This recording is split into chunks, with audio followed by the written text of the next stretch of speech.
And then go ahead, Robert, then. So Hey, Robert. Hey, Ray. This weekend's class was fantastic. Oh, good. I'm glad you enjoyed. And you said something when I was asking a question that went together with something that happened earlier in the week.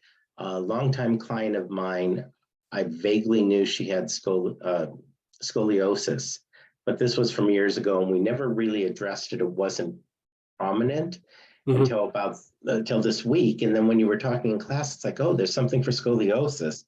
And all I got from you during class was about 3 Wiseman internal. So what do we do for scoliosis? Well, there's different types of scoliosis. So a lot of times when people say they have scoliosis, it's an elevated hip, an elevated shoulder, or both elevated hip and shoulder with some rotations.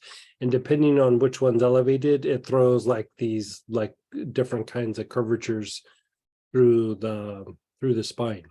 So there's that component. And then there's what you call idiopathic scoliosis, which is like somebody's born with the vertebrae are not straight. You know, it's not just an elevated hip or shoulder, but it is kind of the way that the spine has formed, and they'll have like different shaped like rib cage, like one shaped one particular way, one's the other, shaped very differently.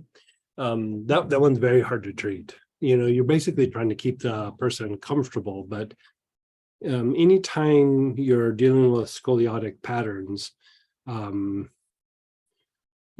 know, it's a level of unwinding, relaxing the muscle, and then unwinding the things that are causing the misalignments. And like the rule of thumb is, you know, you're looking at them from the point of view of energetics, but like if you're doing manual therapy, you know, if like the spine is supposed to be like this, and then it kind of curves like this, and then like this. So you almost have like these like 2 C's, right? Or an S. You would do more therapy in the open part rather than, you know, so like if it's an S like this, you would go into that open part of the S, not the outer part of the S, to unwind it with like manual therapies or antispasmodics and things like this. And the goal or the theory is that you would unwind some of the pattern. The issue is that it's usually not just the spine. It can be different sizes of like bones in the leg or in the hip. That can be one of the causes. A lot of times it's just wear and tear, like, you know, an injury, the way they sleep, you know, something. So and so you want to unwind things, but a lot of times with the structure is you go down into the legs a lot. You know, we're actually going to do a thing tonight at the end where we do the little practice where we work the adductors, the inner thighs. And last week we kind of did some things with like the hips and stuff like that. But, you know, that was just kind of opening up the potentials of things to be treated. You really need to look at like going into the legs, because so you have your pelvis and say these are the outer legs and then the inner thighs. And so if one is up for a little while, that causes the muscles in the inner thighs to shorten and one to lengthen. And so as much as you try to put the hip back into place, which would help to straighten up the spine, the thing that keeps drawing it back out is the things in the inner thigh. And, you know, can be the hamstrings too, can be the outer thigh, like where the iliotibial band is on the outside. But a thing that gets very undertreated in soft tissue issues, especially with back and hip issues, is that inner thigh or the adductors. And it takes a bit to unwind them, but a lot of times they'll stabilize things, especially things like an SI joint. You know, it's the parts of the joints that make the pelvis kind of do this when you walk, and where it articulates with the sacrum or your tailbone. So that joint can get really like out of whack and cause problems to go up into the low back, even the mid back. And even problems down in the calf can cause problems in the pelvis and the low back. And, this is documented not just from holistic points of view, but from physician desk references where they do injections for these different kinds of issues. There's things that just right above your Achilles tendon down, by your heel, that they'll go through and they'll do injections for to unwind things up in the low back. And so you really have to approach it from this like whole body point of view. Even issues when people have issues with their jaw, like TMJ, you really don't hear that term very much anymore. That's usually still the shoulders and the hips are out of place. And, something's tilted, something's rotated. And so it throws off how the jaw tracks in the mouth. Like, so if you sit there for a second, like sit like kind of normal, feel how your jaw feels like sitting in your mouth. Just feel how your teeth kind of seat up with each other. And then elevate one of your shoulders like 3 inches or so. And you see how your jaw changed? Like it does not hit, it does not hit the way it should. So a lot of times you see somebody might even present with a little bit of a jaw issue. It's still a scoliosis issue. Like you're still having an elevated hip, an elevated shoulder. The same would happen if the hip was elevated. It would throw the jaw off. And so, one of the things is the use of the 3 wise men. It offsets some of the effects of the misalignments with how it impacts the endocrine system and cerebral spinal fluid circulation, but it relaxes the muscle so that the body can start to unwind this pattern of imbalance, muscular imbalance. And so things that also help to basically balance out, you could call them like muscle imbalances, kind of. It is what it is, but we look at it from the point of view of like spasms and contractures and all these things. But at some point, these muscle imbalances are caused from long-term issues, or if the person's been fighting inflammation for a long period of time, it can cause these weird muscle imbalances as well. And spikenard and valerian are really super good for that. Myrrh can be as well. A lot of times I'll combine all 3 of them for that issue, and then have them just rub it all over their body. And it can be non-specific, but I like the idea of the 3 wise men taken internally. And then, you can start with just the things that we kind of have done, like use the hyssop to unwind the diaphragm and deepen the breath, which loosens up the spine. And then, you can use frankincense for that. You can use like Sitka or, another spruce like white spruce, something like that. That helps to unwind some of the tension in the spine. But even the things that we do with like the Lovage Body Tonic and the Orange Healer, by unwinding the lymphatic system, a lot of times some of this will also self-correct. There's not a quick way to do it. Unfortunately, like you just keep nudging it into the right direction. And so, for me, for example, I broke my back when I was in, I don't know, like early 20s, 21 or 22 or something. I was being young and stupid. And there was the injury itself, but there was a bunch of muscles that got torn. And I have like the worst kind of like scoliotic pattern, which is one hip is up and then the opposing shoulder is up, and then they rotate against each other. And so it just can wreak chaos in the body. And so like 3 wise men helps, all the, the marjoram, the spikenard, the valerian, all those things help. Even things like Palo Santo and frankincense can be super helpful, but the more you keep just unwinding the legs, it really plays a significant role. The legs and the hips play a significant role in the back. And, you know, back in the old days when I was doing more osteopathic approaches to things and using my hands a lot, somebody with a back issue, a lot of times I wouldn't even touch the back for like 6 sessions or so. I would unwind the things in their legs and their psoas before I even touched their back, because it like you might bring them some sort of relief right off the bat, but it's just going to snap right back. Like you really kind of want to establish like the foundation of like the balance of sorts in the legs and the hips before you really start going deep into the back issue, unless there's an injury. You know, if somebody got like into a car accident or something, you then start unwinding the injury. But when it's just like they've had this pattern for a long period of time, even if it was an injury 20 years ago, you start with the legs. And I knew this one osteopath, he would spend a significant amount of time on the feet, the psoas, and then the base of the skull. And then after that, everything started to fall in place a little bit easier for his approach. And you know how we do that thing with the vetiver at the base of the skull?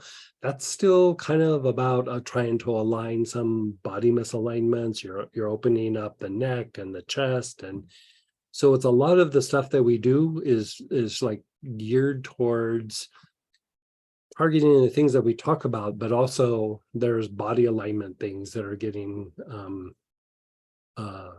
addressed there. And one of the things that I've done, you know, this was before COVID. So when I was just like in person, you know, it was before we were Zooming, I would have somebody, you know, there's areas where there was more like maybe chiropractors or physical therapists or something like that. So like on breaks and things, we do these little experiments. And I'd have somebody stand and you could evaluate them like standing straight and then turning to the side so you could see the misalignments that, you know, were visual. And I would have the person stand there, not trying to change their posture or anything, and I'd simply have them inhale, hiss up, you know, just taking long, slow, deep breaths.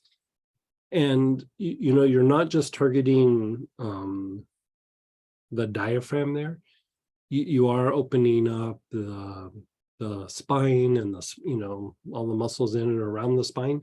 But one of the things that hiss up is really good for is muscle memory.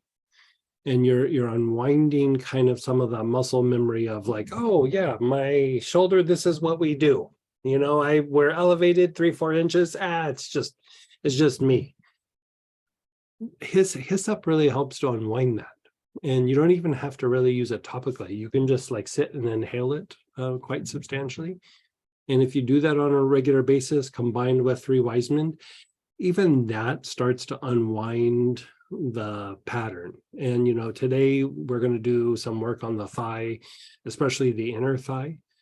And, you know, things like frankincense, palo santo, galbanum, hyssop, basil, you know, all those things you could use to target that inner thigh. And it helps to stabilize the pelvis. And when you stabilize the pelvis, you start to unwind the spine.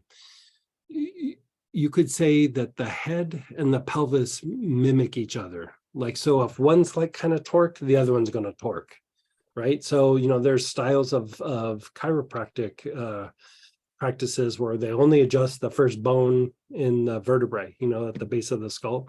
And then the theory is the rest of the body follows. And then there's this other practice where they only work at the sacrum. And then they say, you know, the rest of the body falls in place. Honestly, I think they both work because you're unwinding the pattern at one side or the other, you know, top or bottom, and then the spine starts to fall in place. Then you have things like Rolfing, where they're doing fascial work, and instead of trying to systematically like keep aligning the body, they just start unwinding the tissue, the fascia. And the goal with that is that if you unwind the tension in the body, gravity will make it right. Like gravity will be the therapist. You just got to unwind the pattern. And that goes back to the thing with, we're doing things with lymphatic work and the fascial stuff that we apply, the thing with 3 wise men, the thing with hyssop, where you're unwinding some of the muscle memory. You're kind of unwinding the patterns in the body so that gravity starts to basically align the body. And, you could have all kinds of different approaches. I've tried a whole bunch over the years with oils and with energy work. And, there's definitely a systematic way to do it with manual therapies, but even that, it takes quite a while. And the idiopathic scoliosis, most times you're making the person comfortable. But if it's just like an elevated hip, an elevated shoulder, like a wedge pattern where the shoulder and hip are opposing each other, all of that stuff usually can be unwound, but it does take quite a bit. But starting with the 3 wise men, starting with hyssop, and you could even have them just use valerian to apply topically or take a little bit internally at night. It improves their sleep, but valerian is a very good, valerian and spikenard are very similar, but valerian is a little bit better of like a regulator of the body. It does it in a way that is sedating in nature, because that's what it does, but it balances out certain things in the nervous system. It balances out muscle imbalances. It just keeps making things right. And so done over time, and if you're doing energy work, it would all kind of integrate over a period of time, but always focusing on the spine, the hips, and the legs. The arms kind of usually fall in place. You might have to do some things to tweak shoulder girdles and things like that, but it's a lot of tedious work. But, with the stuff that we're doing it in a way that's very generic and very like all encompassing all of it. It's not super specific to a particular issue, but a lot of times the things that we're doing also overlap into structural alignment. Okay. So before I get into the specific detailed questions, I want to go a little more generic. Okay. Would this treatment change if we knew whether it was the shoulder or the hips? If it's just the shoulder, you still need to go probably all the way down into the hips. But shoulder stuff is usually a little bit easier to unwind. And this sounds also weird. Like if you look at somebody's shoulder, like if I'm standing here like this, a lot of times when there's a misalignment, one's hanging like this. You know what I mean? Mm-hmm. Like they're not like this. It's like this one's like kind of looks normal, or it looks like it's contracted, and the other one is hanging quite a bit. So there's a rule of thumb to always remember when you're treating something like that is when they present with pain, if it's acute, like if it's less than 30 days old, it's on the contracted side, right? Like, so if my shoulder's hanging and this was like a new injury, you would go, okay, it's acute, there's some pain over here, let's unwind this so this balances out with the other shoulder. But most times it's chronic, and the shoulder that's hanging is where the pain is at. You would actually still treat the other shoulder because the muscles work against each other and with each other. And so when something's hanging like that, it's lost tone, which throws the other shoulder into like a spasm, right? So the more that you keep treating the shoulder where the pain is at, where it's hanging, you keep taking tone out, it keeps throwing the other shoulder into a greater level of spasm. So it would always seem counterintuitive when people would come in for like whiplash syndromes where they were old, or 5 years old, 10 years old, it wasn't like it happened last week. And they'd go, oh, my right shoulder hurts and it's hanging. I start treating the left shoulder and they'd keep going, it's the other shoulder. And I go, yeah, I'm aware of it. And they'd go, it's the other shoulder. Like they'd almost start panicking about it. I was like, I'm aware of it. But if you don't unwind this, like this overrides the muscles that are like hanging like that.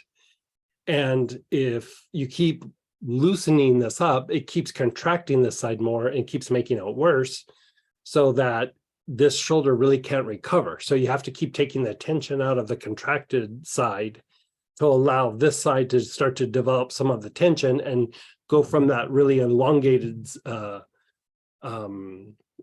state to where it can like function normally. And so, there's a lot of like little tedious things like that. But again, going back to doing the 3 wise men, doing the hyssop and doing things like valerian or spikenard, it actually kind of does a lot of that kind of math for you. Like you don't really have to figure those things out. You just smear some oil on the whole areas and go, okay, let's see what happens. And the body will start balancing that stuff out.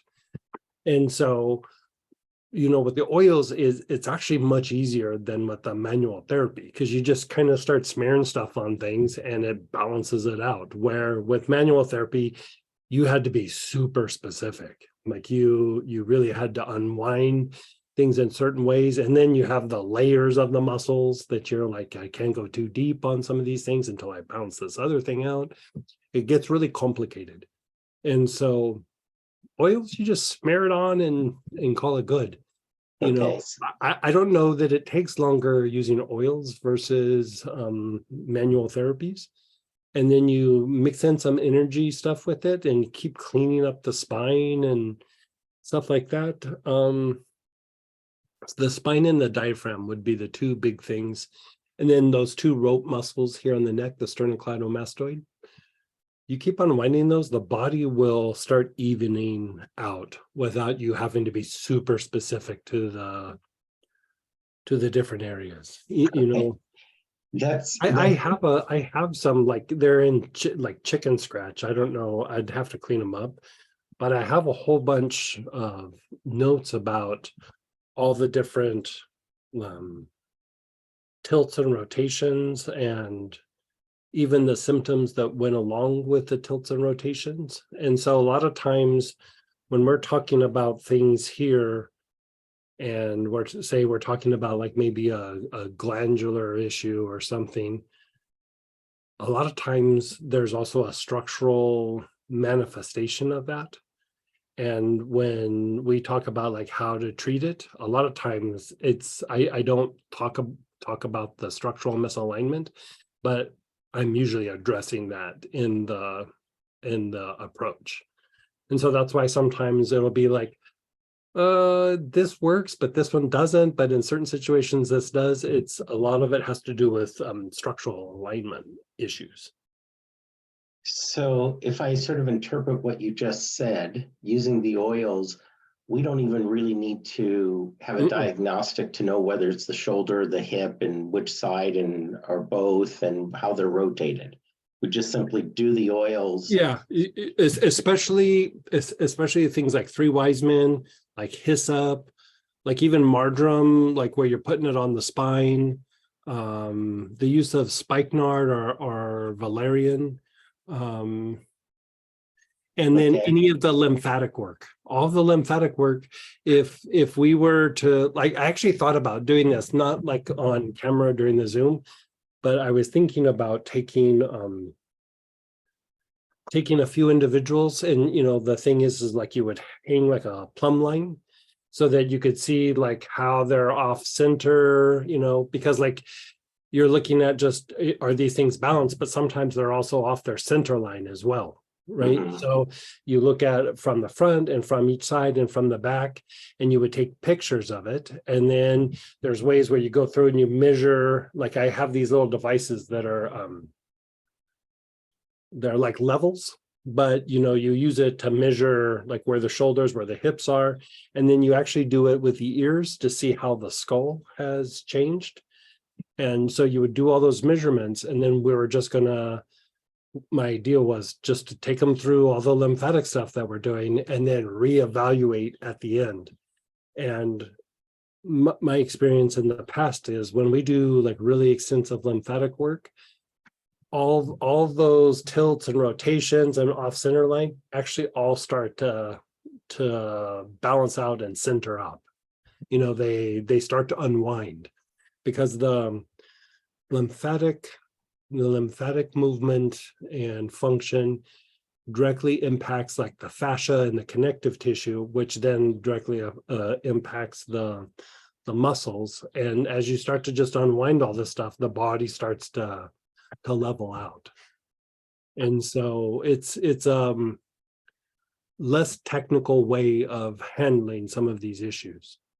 Because I mean, honestly, like all the alignment stuff, I in the old days, I used to try to teach it to therapists. And we were talking about this about a month ago. And Samantha and I think the longest I ever had somebody stay in where I was mentoring them was 6 sessions. And it was like something where it's like, well, okay, we're going to work together for like 4 or 5 years. Like this is how long it's going to take. And after about 3 or 4 sessions, I think we had one person make it to 6. They were like, yeah, this is way too technical. I don't want to do it. Like, the only ones that I could have conversations with about that stuff was osteopaths. And so, I love to talk about it, but it starts to get too overwhelming and too detailed. And so over the years, I just always kind of went back to like, what's the easiest way we can treat this? Just like the easiest, like if I could hand something to somebody and have them go home and be able to self-treat, that would be the best. And a lot of it is just the stuff that we have built in with the things that we do. It's built into a lot of what we do. So some of the details, you talked about 3 wise men, and that's internal, a couple drops a day. The inhaling is good for like what we're trying to address here. Inhaling is good, but internal would be better. Yeah, and like significantly better. So a couple drops a day. Probably like 3 to 5. Like if it was really severe, you could bump it up, because the misalignments, this is why I took time like thinking out how to approach the endocrine system back when we did that about a month ago. A lot of the imbalances in the endocrine system also are tied to structural imbalances. Like your hip and shoulder go up, it actually throws your glands off. And so in the old days, we'd look at what the glandular issue was, and then we'd do manipulations to put it in place. And then if you take it a step further, the glands are impacting your thought processes, you could actually treat psychological issues by physical manipulation. And when we started going down that route, I've told those stories about how we were getting amazing results at treating a bunch of things with this one osteopath that I was working with. And we were working with a group of psychologists. And I was like, I know we can treat psychological things with manual manipulation. Like we could just adjusting hip, shoulder, the base of the skull, we can treat things. And we started doing it and getting results, and it freaked him out so bad that he's like, my peers are gonna laugh me out of the thing. But it's just because it was out of the box. It wasn't that we were doing anything scary. It's just he didn't want to be, he was still kind of young and upcoming. He didn't want to be deemed like kind of foolish. And so I'm like, I got it, like no big deal. But I didn't have anything to lose. So it was easy for me to go there. But a lot of times the things that we treat, that's why I always like kind of hesitate, like, oh, it's not always like symptom oriented, because there's like so many factors that if you take it in and then you go, well, if you open up a book, it'll say like 30 things, but really when you're looking at it from all these different factors, there's usually a small handful of things. And even this idea that we're doing with starting to do like the master healing techniques, right now we're doing this like talking thing where we're talking out things and patterns in the life and everything. But there's certain things that you can do that no matter what the condition is, it will have an impact. Like if you look at the thing with like lemongrass or anise or tarragon, where you start to balance out the autonomic nervous system, that regardless of the condition will have an impact. And, so there's certain things that are very like toning to the body that help when somebody's in a health crisis or having some condition, but also preventative and helping to reduce potential things. And it really, if you balance those things out, it even slows down the aging process. Like, I mean, it just does so many things. And, going back to my thing, when my pattern, when the hip and the shoulder really get out of whack, Samantha will touch my back and she'll go, man, you're just on fire. Like, and when they're in alignment, there's no heat. It's all, soon as that starts to go out of alignment, it's not just, oh, it's out of alignment and it's causing a little bit of pain. It just starts all these like inflammatory processes in your body. Like my thinking, I have a harder time thinking. I have a harder time getting things done. So I do things to unwind it and get myself like in a little bit better, like alignment, and then a lot of that stuff disappears. And so a lot of the things that we keep talking about over and over again usually impact structural misalignments. Okay, so 3 wise men, 3 to 5 drops internally per day. Inhaling hyssop, like probably 20, 25 times. Like it could be in the morning. I would say at night, just to let the body relax. And then marjoram on the spine. Yeah, you don't even have to do the marjoram on the spine. I mean, I would, but you don't have to. She's a very willing participant in this. Especially if somebody can rub it on the whole spine, because you usually can't hit it all yourself. But also a marjoram salt bath would be just as good. You unwind all of that, and then put some spikenard on the feet or valerian on the feet. And I'd even take a few drops of the spikenard internally. And another one, the one that we talk about all the time, galbanum. Galbanum also would play a role in all this. Like 1 or 2 drops a day. Like 2 or 3 drops internal, or like that one you can get away with just putting it on your wrist. If they can handle the smell. And it could be just at the end of the day. Okay, great. These are go to bed stinky and wake up feeling good. And I like the idea of the lymphatic work. She's, anytime we've done anything lymphatic, she feels different. She seems different. Her energy goes up. So I would agree. I like that, but I also like, I want to start something simple that we know is going to be a positive, and then layer this stuff on. So here's one that like we talk about, but I personally forget about it. Terebinth. Like she could be putting, like if she has problem joints, again, like I use myself as an example because I can talk about it for a little bit because of experience. But like, so blew this shoulder out where it was dislocated and, got put back and all of that.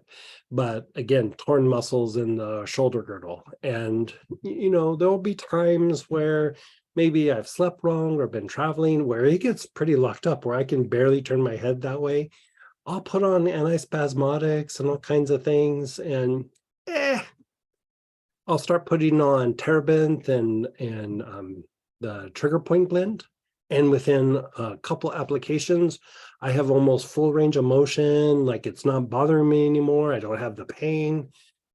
So helichrysum could be mixed in with that. And the reason being that if you look at what a trigger point is not just like a knot. It is tension in a muscle that has gotten so bad that it has caused neurological dysfunction in the tissue. And so terebinth, trigger point, helichrysum, they all break up the lymphatic deposits, especially in and around the nerve that's being impacted. And it just starts unwinding that. And you still do all the other lymphatic work, but you know, the more that you do that, it just makes it easier for the body to process and detoxify. And sometimes it just gets really stuck and stagnant in a particular area. And even doing lymphatic work sometimes is just not enough, because now there's starting to be neurological dysfunction because of the toxicity. And so, you know, the next lymphatic class, the module we're doing is for sleep, right? But then after that, we're going to go into some trigger point. I don't know that I'm going to do trigger point anatomy. It's a little too technical. I mean, I'm going to make some stuff available for people who want to go down that rabbit hole. And maybe we even have like a little special study session, you know, like on one of the evenings where we can go deeper for people who want to go down that rabbit hole. But we're just going to set it up systematically to, like, wherever you have like a bad problem spot, this is how you go through to unwind the trigger point activity, and just, again, make it real kind of general, where you don't have to get super, super specific, you know, because like, even, you know, how like you get that little tension, like right here where the neck and shoulder comes together. Yeah, that's a trigger point. You know, the thing with the neck muscles where those two strands, those two muscles that come down here and they affect your diaphragm. When they're bad, it's trigger point activity. It's not just that the muscles are tight. Like, it's starting to be so tight that when those muscles get tight, they cause the radiating pain around what most people call sinus pain, is actually those muscles, and disturbances in the ear, like balance issues and things like that in the inner ear. That is a neurological response to those things that are happening in those muscles. So again, when you've heard me talk about like how to handle that with people who have like dizziness or an imbalance, or, you know, if you're walking straight and you have trigger points in those areas, you'll be walking like this is your feet, and then every like maybe 6-10 steps, one of your feet will go out, and then like to stabilize, and then keep walking like this, and then you'll go like that. It's because the inner ear is off, and it's actually those two rope muscles in your neck. And so, you know, HISSUP is a go-to thing because it unwinds it relaxes some of those things, it undoes the muscle memory. You can then treat some of those areas with like terebinth or trigger point therapy, or doing a bunch of lymphatic work. So I would just, the things that we talked about tonight, and then just run through a bunch of lymphatic work. A lot of times, most of those problems will resolve themselves. Awesome. Thank you very much, Greg. And you don't have to like study and get all technical with it all. You know what I mean? Well, yeah, part of my sort of next general question was, okay, how do we diagnose what it is? And if I don't have to know that, that's great. I can just go and do this and we'll have positive impact. Because the thing with being able to diagnose it, it's nice, but really with all the things that we put in place, a lot of times it doesn't change a whole lot. Like, you still would do kind of the same things, and it takes out hundreds and hundreds of hours of studying, and then having ways of evaluating that. Really, with oils and, you know, the stuff that, you know, with energy and stuff, I don't know that it's super helpful. Okay, great. Yeah. Thank you. I'm willing to talk about it if you ever want to talk about like certain things, but one of the things that I'm playing with the idea is like, when, you know, how we do the class condition, say, you know, the endocrine thing or the respiratory thing that we did last time, was I was going to start dropping in the muscles where the trigger point would cause or contribute to the dysfunction of that particular condition. And then I was like, I find it fascinating, but sometimes I think it's a little overwhelming, or it might be a little confusing. So then I'm like, I'm still going to do it, but I'm going to do it in a way that is like separate from that, so that if somebody just wants to look and go, how do I treat this? They have it. But then there can be a more detailed thing that if somebody really wants to go down the rabbit hole, I mean, we can go down the rabbit hole. I actually like going down the rabbit hole. So maybe here's a different question that might spark something. A lot of times I'm sitting with a client and some condition comes up, something happens, some awareness comes about. And I don't have enough experience yet to say how to diagnose what oil technique to use and why. Is there sort of a decision tree or diagnostic technique to say, well, it's this or this or this or this, and then we at least get the right system to work on? That's what I'm kind of trying to put together with the master healing techniques. Like, I'm putting things together that I haven't really presented to you guys yet, but there's just certain things to like look at, like, and it's a mix of like energy and esoteric and clinical, and it's just a little bit of everything, but there's like certain things you want to hit. And going back to like balancing out the autonomic nervous system with the fight, flight versus rest and repair. Like a lot of times what you do is you start treating some of the things, and then based on how they respond, that's also like a diagnostic tool. Like, it's great when you can figure it out beforehand, but sometimes you just have to get in and start doing the dance and go, well, let's just start cleaning things up and let's balance out the autonomic nervous system. So that will reduce anxiety, that will make their digestion better. And if you think about like what we did in the first module, it is what causes a lot of stagnation in the lymphatic system.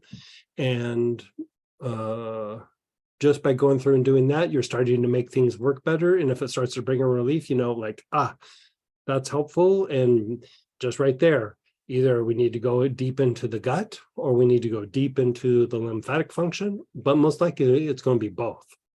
And so there's just like key things to hit. Like you want to hit like gut health, respiratory health, and then the nervous system. You look at immunity and you look at the glands at some point, and usually from there everything else becomes easier and easier to treat. Like, so you just kind of start with some core things, and then from there you start branching out, because even if you go to the symptoms of those other things, if there's dysfunction in those areas, their reaction to treatment is going to be significantly diminished because those systems are out of whack. And so even if you go and you nail the symptom, you're not going to produce a very long lasting result, because the respiratory system's off and they have shallow breathing, or they have digestive dysfunction, or their autonomic nervous system's out of balance, or they have, poor lymphatic movement coupled with really tight connective tissue throughout their body.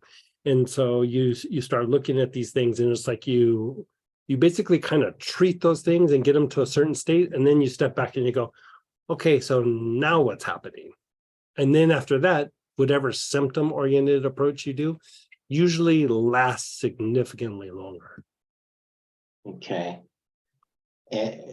So that's in essence what we're doing here. It's what we've been doing for a while, like especially the clinical stuff, like the stuff with the autonomic nervous system, fight, flight versus rest and repair, doing stuff in the work with the digestive tract, always looking at deepening the breath, doing things like that, doing the lymphatic work, looking at immunity and the reaction to inflammation, and then how we started talking about how to handle the endocrine system. And really the endocrine system, unless there's a specific issue with, like, say, the thyroid or the adrenals, just hitting it with the 3 wise men does a lot. Like, it won't necessarily knock out blood sugar issues, but it makes it easier to treat blood sugar issues. It makes it easier to treat a thyroid issue. It makes it easier to treat overactivated adrenals. It just makes all those things easier. And so You think about the things that we just keep talking about over and over again, that it's because they're that important. And maybe, I guess the answer to what I'm asking, but I don't know how to ask it yet. I keep trying to come up with a real question is, can we lay out something that says, here are the 5 things you should start with, and observe for these things when you do each, and that will give us a clue of what to do next. Yeah, I'm doing that with the master. Like I'm pulling it together, but I'm probably maybe even doing it now as we're talking this out. And I'm probably making it a little bit too involved, and maybe I just do it from a clinical point of view, where we just go look at the breath, look at the autonomic nervous system, look at lymphatic function. Yeah, I could do that. Yeah, maybe we'll do that right off the bat. We'll call it something. Master healing technique I already have. Like, I don't know, maybe I can just let go of what I'm doing there and do something. We'll come up with an approach where it's just like, these are the things that are like the core things to hit. Yeah. But more clinical, because a lot of times I start trying to, let's work in energy, and let's work in psychology, and let's work in, like all these like other things, where maybe you're right, maybe I just need to do like a clinical thing and still have the other thing, but yeah, I'll leave that up for you guys over the next few weeks. Okay, I've been thinking about this question for months, and I still can't put words to it, obviously, but I can express some of it, and wherever it leads to, I'm open, because it's more than I know today. It's more tools to help me find where I should go and what I should do with each client. Yeah, like as we're talking this out, this is why, we act like the Q&A is for you guys. It's also for me. Like it helps me to like bounce ideas off, because there's no point in me just generating a bunch of things that if it's not useful, presented in a useful way for you guys. And maybe we do like, these are the top like 8 or 10 things to do no matter what, or for general health, or for prevention, or when in crisis, or I kind of like that idea. Maybe we even do a weekend of like going through and doing like a free weekend, how we do the class conditions. Maybe we do that. Would be good, don't you think?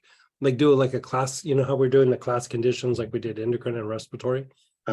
Maybe we do one of those free weekends, and it's like, these are the top 8 things to do, like the type 10 things to do and why. And you do something like that, and you don't have to go in depth, because that's not the point. It's simply a starting place. That client appears and you're going like, what do I do? Okay, let's start with this and start with this. And that gives me time to get on a call and on study group and talk in more detail about specifics, and then things flow easily. Yeah. And here's the other thing with when you're dealing with people, like, most everybody here, we're going through classes and we're talking about things and we're talking about conditions and all this, but a lot of times when you're dealing with the general public, they'll come to you with an idea of what they think that it is, but it usually isn't what they think it is. And because they don't have the background, they don't have the terminology or the experience like you guys do. So then you have to kind of listen to what they're saying and going, okay, but what are they really saying? And that's the beauty of going through and treating some of these things. Everybody needs it. And almost the problems will present themselves as you treat some of these conditions. And you'll see like, oh, they have a really bad respiratory issue. Or, I go back to that cop that was on the SWAT team. And I was like, do you have any stress? And he's like, no. And then like, what'd you do yesterday? Well, I fell through a roof and had to wrestle a gun from a perp and da. And it's like, that's not stressful. And he's like, no.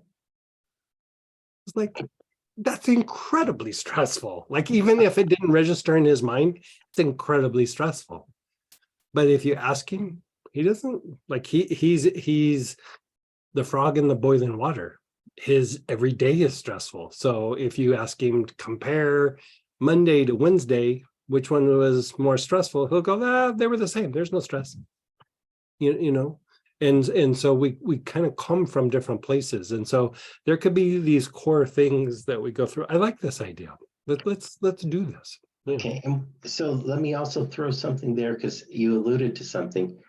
One of the things I really liked about pranic healing is people would come in with basically a Western medical diagnosis, and from there you could come up with a protocol to start with.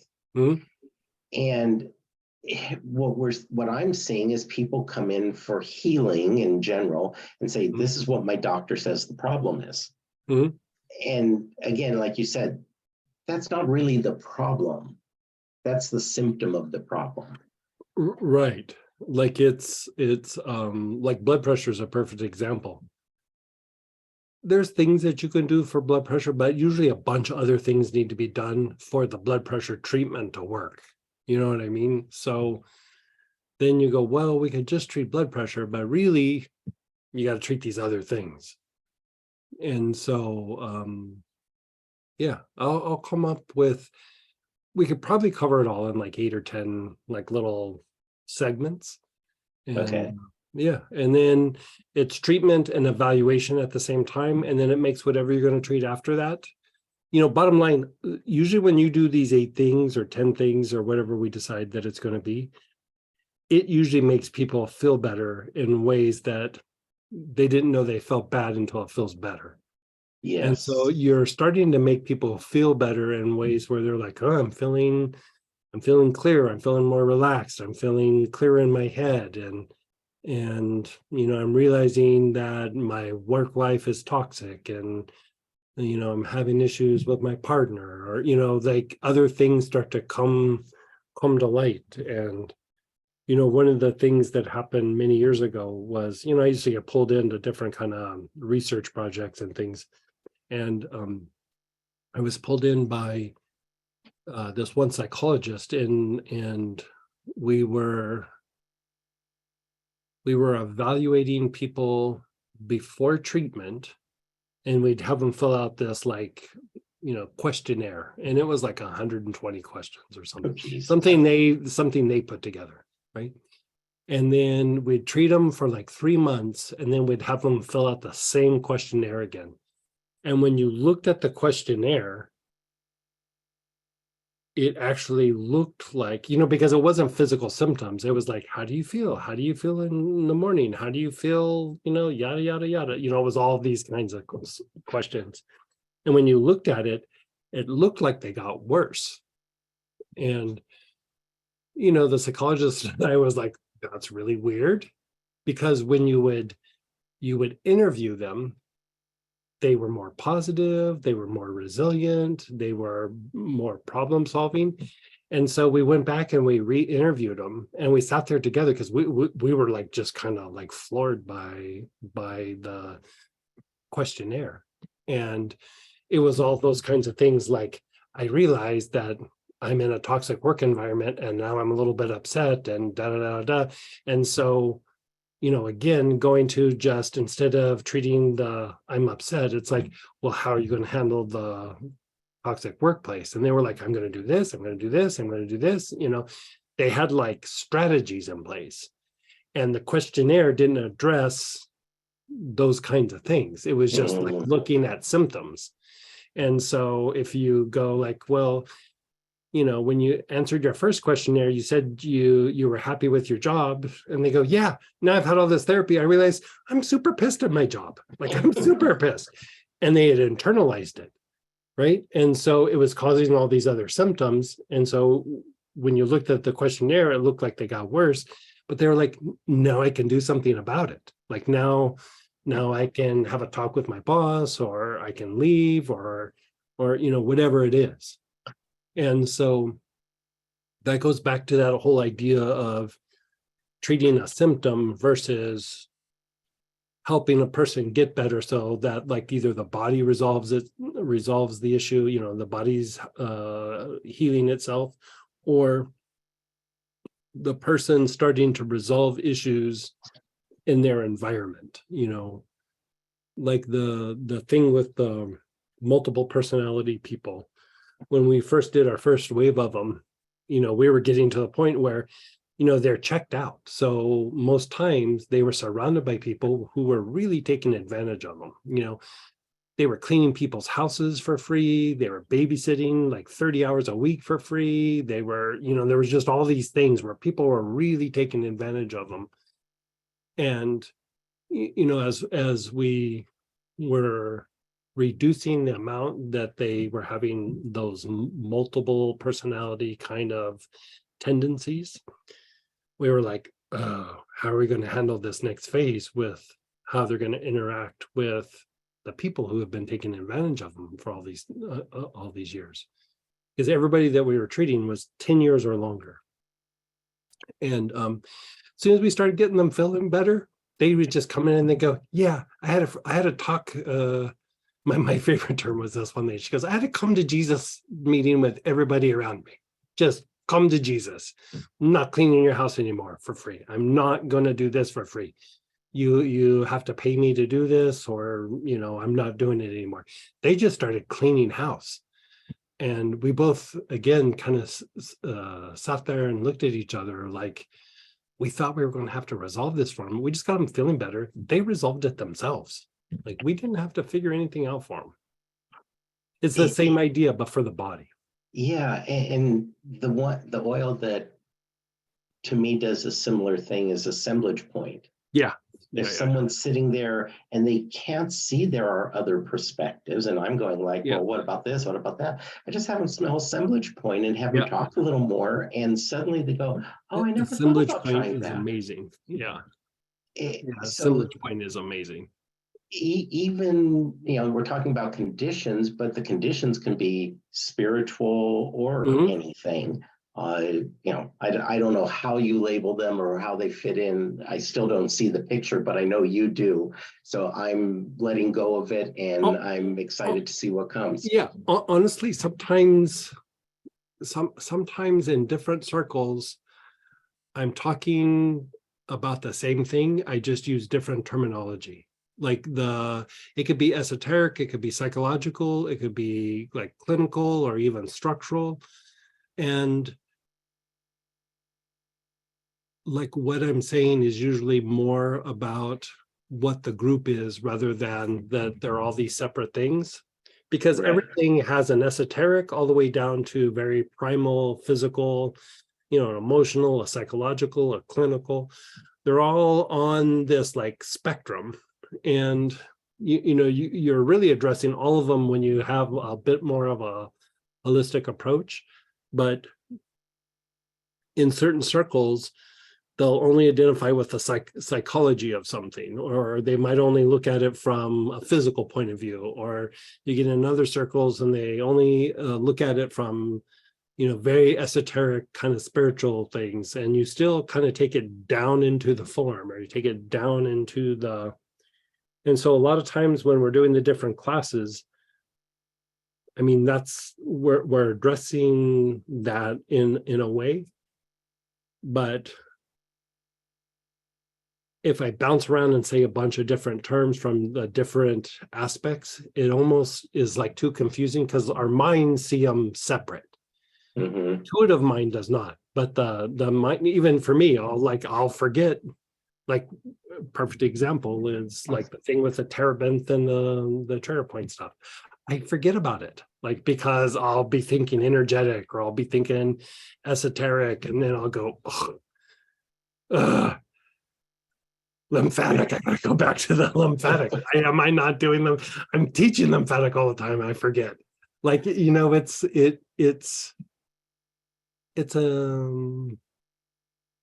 an odd thing because our mind gets in the way sometimes.